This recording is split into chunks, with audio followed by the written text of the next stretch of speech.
warahmatullahi wabarakatuh. Perkenalkan, saya Zeni Aulia dari Prodi Komunikasi dan Penyiaran Islam semester 4 STII Bumi Silampari. Dalam mata kuliah Retorika Dakwah tentang rangkuman retorika dakwah dan perspektif Al-Quran pada bab 1. A. Pengertian dan pembagian retorika. Retorika berasal dari bahasa Yunani retor yang berarti orator atau guru berbicara. Secara umum sendiri, retorika ini adalah seni berbicara atau berpidato di depan umum dengan tujuan memujuk atau meyakinkan audiens. Di dalam konteks Islam sendiri, retorika menjadi alat yang penting dalam menyampaikan pesan dakwah agar dakwah diterima dengan baik oleh pendengar.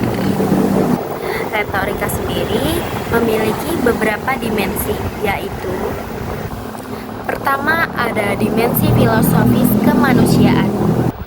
Maksudnya di sini adalah identitas antara makhluk manusia dengan selain manusia. Kedua, dimensi teknis. Dimensi ini berbicara tentang teknik sebuah simbol dalam proses interaksi informasi. Ketiga, dimensi proses.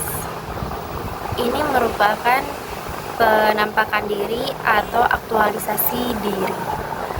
Keempat, dimensi teologis.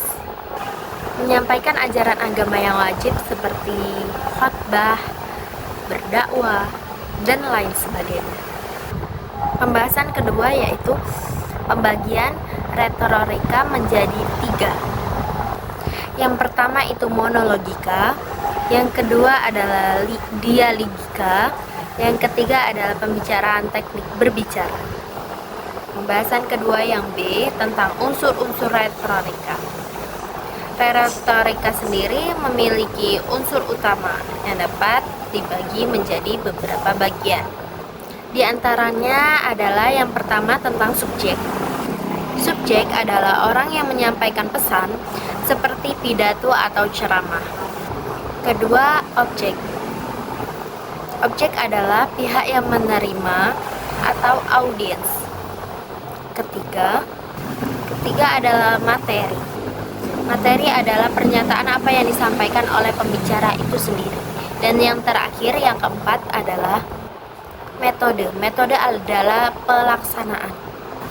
Pembahasan yang ketiga yang C tentang sejarah retorika. Retorika berkembang sejak zaman Yunani kuno, dimulai dari zaman Sirakusa atau sering dikenal dengan Sisilia pada abad ke-5 Masehi.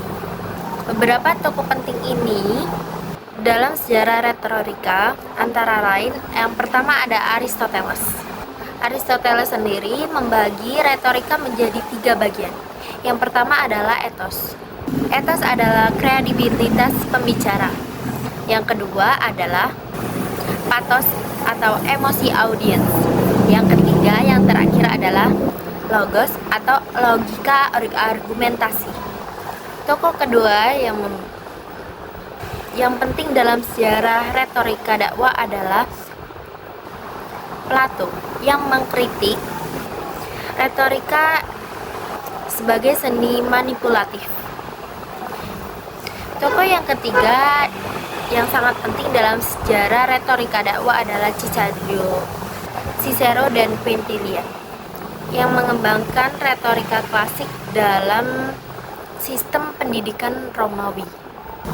Dalam konteks Islam sendiri, retorika berkembang melalui dakwah Nabi Muhammad SAW yang menyampaikan wahyu dengan yang efektif dan berkesan. Pembahasan yang keempat, yang ke-D adalah tentang hubungan dan kredibilitas kontribusi retorika dakwah terhadap dakwah. Retorika dan dakwah memiliki hubungan erat. karena keduanya bertujuan untuk menyampaikan pesan kepada halayak. Dalam Islam, dakwah adalah proses mengajak manusia kepada kebaikan atau amar ma'ruf dan mencegah kemungkaran atau nahi mungkar. Retorika berkontribusi dalam 3 hal. Yang pertama adalah meningkatkan efektivitas penyampai dakwah. Kedua adalah membantu dai dalam menyampaikan pesan dengan cara yang menarik dan persuasif. Kontribusi ketiga adalah memperkuat argumentasi dalam berdakwah melalui pendekatan logis dan emosional. Pembahasan yang terakhir yang adalah aplikasi retorika dalam berdakwah. Dalam praktik dakwah, retorika dapat diterapkan dengan: pertama, menggunakan bahasa yang baik dan benar, bahasa yang jelas dan mudah dipahami. Kedua, memahami audiens, baik dari segi intelektual maupun latar belakang budaya. Ketiga, menyampaikan pesan dan hikmah.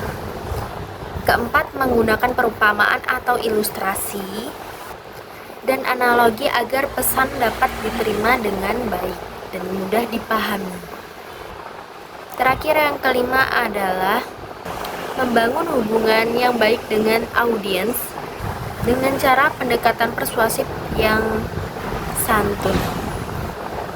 Demikianlah rangkuman dari retorika dakwah dan persepsi Al-Quran pada bab 1. Jika ada yang kurang dan salah, saya mohon maaf. Kepada Allah saya mohon ampun. Saya ucapkan wabillahi taufiq wal hidayah. Wassalamualaikum warahmatullahi wabarakatuh.